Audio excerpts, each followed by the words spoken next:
नमस्कार दोस्तों, मैं हूं मनोज कुमार गुप्ता। आप देख रहे हैं रेगुलर क्लासेस फॉर अकाउंट्स और नए बैच की स्टार्टिंग हो चुकी है। भले ही एक बच्चा है मेरे सामने, लेकिन अभी स्टार्ट कर रहे हैं, फिर बोर्ड पे भी पढ़ाया करेंगे जब बच्चा बैच फुल हो जाएगा, मतलब तब।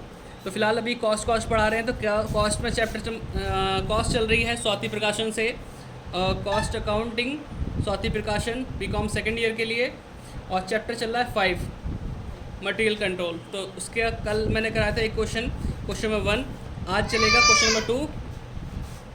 तो बच्चों थोड़ी आवाज़ बीच में आती रहेगी मेरी छोटी बच्ची की, तो थोड़ा एडजस्ट कर लेना, ठीक है। तो बस थोड़ा सा इसीलिए मैं वीडियो थोड़ा लेट बना पाया, मैं कहा चलो हो जाएगा काम। तो अभी सेकंड क्वेश्चन करेंगे आज। कल वाली अगर वीडियो नहीं देखी तो आप प्लेलिस्ट चेक कर लीजिए या रिसेंट वीडियो चेक कर लेना, तो उसमें कल वाली वीडियो मिल जाएगी आपको। और फर्स्ट क्वेश्चन मैंने बताया उसमें, और कुछ फॉर्मूले समझाए हैं आपको, उन फॉर्मूले को लिख लेना, याद कर लेना, तो आपको सेकंड क्वेश्चन आसानी से हो जाएगा। अब क्वेश्चन बढ़ाते हैं सेकंड। पहले पढ़ाएंगे, समझाएंगे कि चीज़ कैसे कैसे होती है। तो यहाँ लिखा है XYZ, कंपनी का नाम है XYZ, प्रोड्यूस है। XYZ company produce 500 box every month, यानी ये जो कंपनी है 500 बॉक्स हर महीने बना रही है। Raw material is purchase at the rate of 10 रुपये पर यूनिट। जो सामान हम खरीदते हैं रॉ मटेरियल बनाने के लिए, वो 10 रुपये पर यूनिट के हिसाब से खरीदते हैं हम, ठीक है, ऑफ फिनिश प्रोडक्ट का। इसमें लिखा हुआ है इट्स ऑर्डरिंग कॉस्ट कितनी है, 400। और उसके बाद है अभी समझा देते हैं, हमें चाहिए होता आर होता पूरे साल की रिक्वायरमेंट। तो हम यहाँ पे कितना प्रोड्यूस कर रहे हैं बॉक्स, 500 एवरी मंथ, तो पूरे साल का हो जाएगा।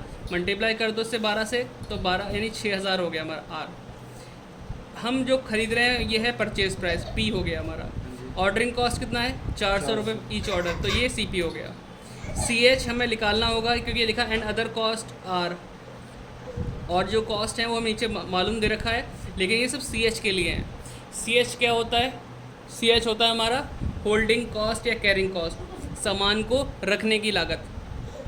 सामान को रखने की लागत होती है कैरिंग कॉस्ट या होल्डिंग कॉस्ट, जिसमें हमारा इंटरेस्ट दे रखा है 2%।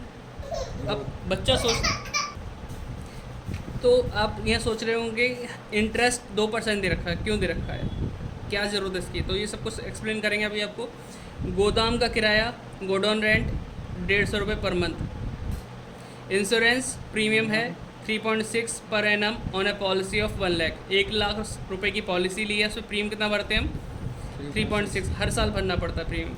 वेस्टेज और थेफ्ट ये 1% है, जो हम माल रखते हैं उसमें से वेस्ट होना तय है या चोरी होना तय है, ये हो ही जाता है कुछ ना कुछ ख़राब नुकसान 1% का। ये सब वो खर्चे हैं जो माल को रखने के काम आते हैं, तो इसीलिए इसे सी एच बोलते हैं। तो इन सबको सॉल्व करके सी एच निकल आएगा, ठीक है। जब सी एच आ जाएगा तो हम ये क्वेश्चन पढ़ते हैं आगे थोड़ा सा, क्या पूछा निकालने के लिए।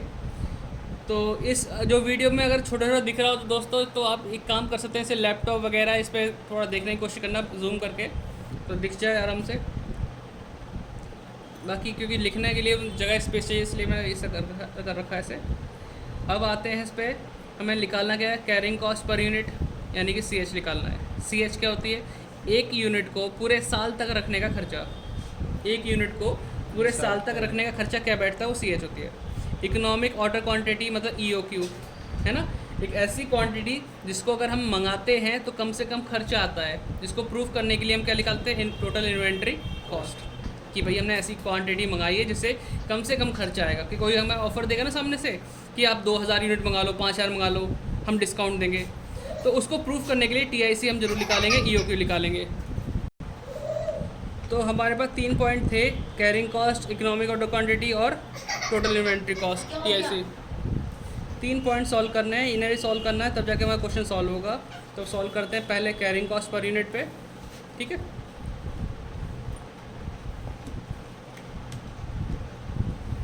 इतना स्पेस आपको दिख रहा होगा, हाँ।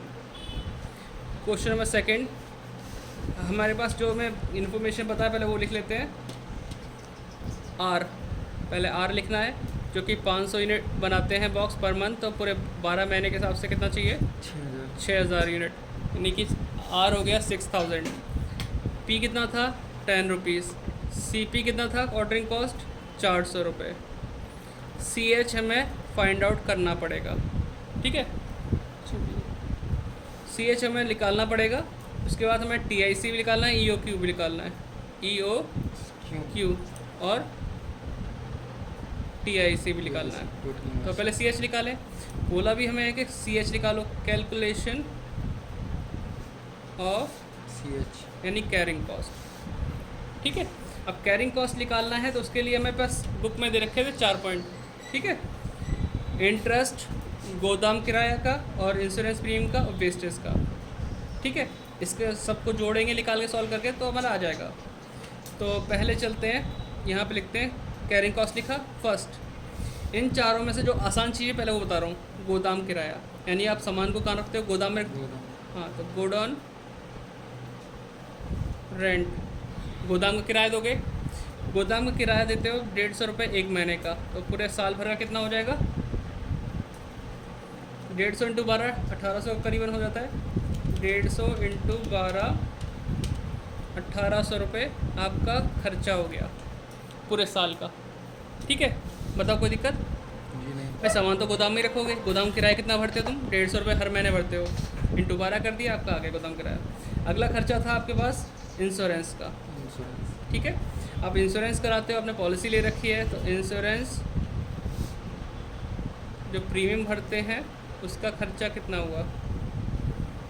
ठीक है, तो 1 लाख का इंश्योरेंस कराया आपने, इंटू 3.6% उसका प्रीमियम जाता है, तो ये आपका कितना हो जाएगा? 3.6 के साथ में 3600 रुपये आपका आ गया। ठीक है, नंबर 3 और नंबर 4 ये वही पॉइंट उठाने पड़ेंगे जो फर्स्ट नंबर पे इंटरेस्ट है, एक नंबर पे और लास्ट नंबर पे वेस्टेज है ना। तो अब ये देखो कि इंटरेस्ट, बच्चे सोचते हैं इंटरेस्ट की क्या ज़रूरत है यहाँ पे। हो सकता है कि आपने जो सामान ख़रीदा है वो उधार ख़रीदा हो। तो बच्चों सॉरी हैं बच्चों, जो वीडियो देख रहे हैं उनको भी सॉरी। तो बीच बीच में थोड़ी बहुत डिस्टर्बेंस होती रहेगी, बच्ची ये छोटी, तो इसलिए कोशिश करूँगा एडिटिंग में ख़त्म करने की, लेकिन नहीं कर पाया तो बाई चांस ऐसे ही डाल दूँगा मैं। अब मैं कह रहा था बात इंटरेस्ट। इंटरेस्ट जो पॉइंट है 2%, यहाँ पे लिखा इंटरेस्ट @ 2%, ये लिखा था ना। अब 2% इंटरेस्ट का मतलब क्या है कि आपने जो सामान ख़रीदा होगा वो उधार ख़रीदा होगा, उधार लियो पैसे, उधार लिया तो ब्याज तो देना पड़ेगा उसका। कितना देना पड़ेगा? 2% पर एनम। तो अब बात आती है कि आपने कितना रुपए उधार लिया। आप जो बनाते हो हर साल हर महीने 500 बॉक्स बनाते हो, तो पूरे साल भर में कितने बनाते होंगे? 6000। 6000 बॉक्स तो तुम बनाते हो पूरे साल में। उनके लिए मटेरियल ख़रीदते हो 10 रुपये के रेट से। एक बॉक्स के लिए 10 रुपये का मटेरियल है, तो 6000 के लिए कितना आएगा? 60,000 का। तो मैं यहाँ लिख के दिखाता हूँ कि आप 500 बॉक्स हर महीने बनाते हो, तो 12 से मल्टीप्लाई कर दो, साल भर के बॉक्स कितने बनते हैं? 6000। एक बॉक्स को बनाने में मटेरियल लगता है 10 रुपये, तो 6000 को लगता होगा कितना? 60,000 रुपये का चाहिए होंगे इसको बनाने के लिए, है ना। 60,000 रुपये। अगर तुमने 60,000 उधार लिए हैं तो 2% तो ब्याज देना पड़ेगा ना इसका। क्वेश्चन में तो बोल रखा होगा ना कि मतलब आपने ब्याज लिया है नहीं लिया। ब्याज तो दे रखा है, लेकिन किस पर्पज़ का, ये पर्पज़ नहीं बताया इन्होंने। इन्हें साइलेंट रखा कि बच्चा खुद अपने दिमाग से सोचे कि किस लिए ये ब्याज होगा। ब्याज तो तभी होता है जब हम कोई चीज़ उधार लेते हैं, ब्याज पे लेते हैं, तो फिर पेमेंट तो ब्याज करना पड़ता है उसका। तो 60,000 रुपये का 2% कितना होता है? 1200 रुपये। ठीक है, फिर आता है हमारे पास वेस्टेज। क्योंकि जो सामान हम गोदाम में रखते हैं उसमें से वेस्टेज भी होने का डर रहता है, चोरी होने का भी डर रहता है। 1% वेस्टेज है, तो 60,000 का 1% कितना हुआ? 600 हो गया। देख पा रहे होंगे? ठीक है, अब तक हमारा कितना खर्चा हो गया सबको जोड़ते हैं। तो 1801 ये वाला खर्चा हो गया, फिर 3600 हो गया, फिर तुम्हारा 1200 हो गया, फिर तुम्हारा 600 हो गया, तो 7200 रुपये हो गए। हाँ जी। टोटल खर्चा सामान रखने का आ गया, टोटल कैरिंग कॉस्ट। एक टोटल कैरिंग कॉस्ट है पूरे साल भर का। तो हम ये तो टोटल बोल रहे हैं, लेकिन कैरिंग कॉस्ट पर यूनिट, एक यूनिट पे कितना होगा? 7200 रुपये पूरे साल का है। साल भर में कितने बॉक्स बनते हैं? 6000। तो 6000 बॉक्स के लिए कितना बैठेगा खर्चा हमारा? 6000 से डिवाइड कर दो 1.2, मतलब 1.25 रुपये खर्चा बैठता है। ठीक है, तो इतना आपने नोट कर लिया होगा जो वीडियो देख रहे हैं। अब आते हैं हम, CH आ गया, हाँ जी। अब दूसरी चीज़ क्या लगेगा, ई ओ क्यू निकालना है। ई ओ क्यू का फॉर्मूला लिखेंगे 2 into R into C P upon C H. 2 into R था हमारा कितना 6000, 6000 सी पी कितना था होल्डिंग कॉस्ट हमारे सी पे निकालना था 400 दे रखा है, 400। और सी एच कितना था 1.2। ठीक है, तो इनकी सबकी मल्टीप्लाई डिवाइड कर लेंगे कैलकुलेटर में, कैलकुलेटर अलाउड है इनको। तो 6000 से मल्टीप्लाई 400 से मल्टीप्लाई डिवाइड बाय 1.2, तो ये आया तो हमारे पास अंडर रूट के अंदर 4000000। अंडर रूट दबाना होता है इसका सॉल्व करने के बाद, तो आपका आ गया 2000। तो ये आ गया हमारा 2000 ई ओ क्यू। ठीक है, अब हमें निकालना होगा सर, ये सेकंड पॉइंट आ गया। फर्स्ट हमने यहाँ निकाला, सेकंड हमने यहाँ निकाला, थर्ड अब टी आई सी। पेज खत्म हो चुका है, अगले पेज पे चलेंगे। तो आप ये लिख लेना यहाँ से लेके यहाँ तक, पॉज करके आराम से। ठीक है, अब चलते हैं अगले पेज पे।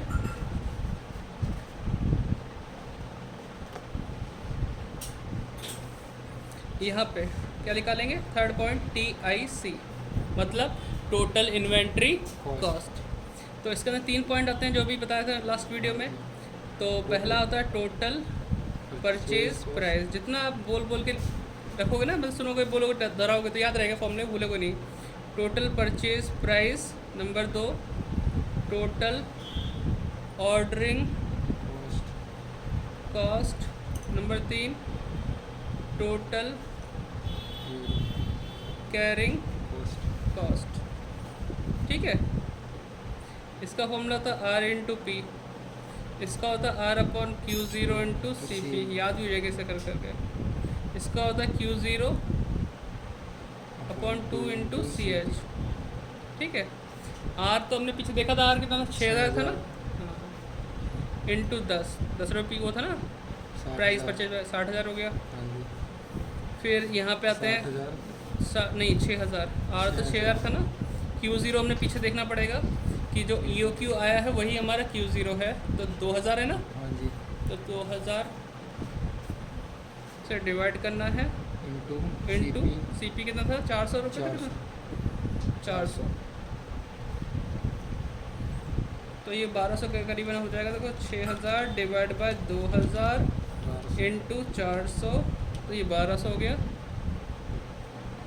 फिर हमारा ये सॉल्व करना है, क्यू ज़ीरो 2000 था, divide by 2 into C H कितना था, सी एच 1.20 था ना, हाँ जी। सॉल्व किया था हमने। तो 2000 डिवाइड बाई 2,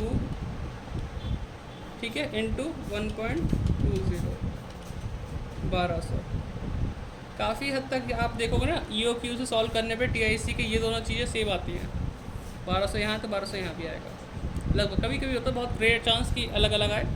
इन सबको जोड़ दो तो ये 1200 2400 और ये 60,000, तो 62,400। तो ये हो गया हमारा T I C, total inventory cost.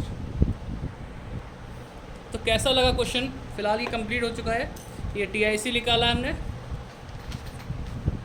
यहाँ हमने निकाला इसका पहले बेस बनाया क्वेश्चन का कि क्या क्या चीज़ हमारे पास गिवन है, क्या हमें निकालना है। फिर ये सी एच निकाला। एक बच्चे का कमेंट आया था कुछ दिन पहले कि ये 3600 कैसे आया था इंश्योरेंस का, तो उसका जवाब यही है 1 लाख की पॉलिसी ली है, 3.6 का प्रीमियम भरना है हर साल का, तो ये हर साल का खर्चा बन गया हमारे ऊपर। गोदाम किराया हर साल का हो गया, ये इंटरेस्ट का खर्चा हो गया, और वेस्टेज नुकसान, ये भी एक तरह से नुकसान है, खर्चा ही है। सबको जोड़ दो 7200 आ गया। उसको डिवाइड किया 6000 से, तो पर यूनिट कितना है 1.20। ई ओ क्यू का फॉर्मूला लगाया, सारी चीज़ें फिलअप कर दी और फिर सॉल्व कर दिया अंडर रूट निकाल के 2000, पीछे टी आई सी निकाल ही दिया है। ठीक है, तो ये वीडियो कैसी लगी बताना कमेंट करके। फ़िलहाल तो ये स्टार्टिंग है और बच्चे की रोने की छोटी छोटी आवाज़ आए तो फिर थोड़ा साइन कर लेना। फ़िलहाल तो घर में ही है, यहीं पढ़ाते हैं, इसलिए ठीक है। मैं ज़्यादा इसमें एक्सप्लेन नहीं करूँगा कि बच्चा क्यों रो रहा है, कैसे रो रहा है। कोशिश करते हैं चुप कराने की, बीच में रो लेता है। हाँ बेटा चुप, ठीक ठीक है बच्चों। तो नेक्स्ट वीडियो आएगी अगले दिन, तब तक आप ये नोट करो। सेकंड क्वेश्चन आपको समझ में आया तो अच्छी बात है, थर्ड क्वेश्चन करने की कोशिश करना, थर्ड क्वेश्चन। ठीक है, मिलते हैं। बाकी मैं थर्ड क्वेश्चन कराऊंगा नेक्स्ट वीडियो में। तब तक जय हिंद, जय भारत। चैनल को सब्सक्राइब, वीडियो को शेयर, इतना काम करते रहना। अपने कॉलेज के जितने बच्चे हो ना सबको शेयर कर देना कि कॉस्ट अकाउंट की क्लास चल रही है, शुरुआत हो चुकी है। कोशिश करेंगे सारे क्वेश्चन कराने की, जिसके कारण आप ऐसा ना पूछें कि ये वाला क्वेश्चन नहीं करा है सर, ये करा दो, वो कमेंट ना करना पड़े। Bye bye.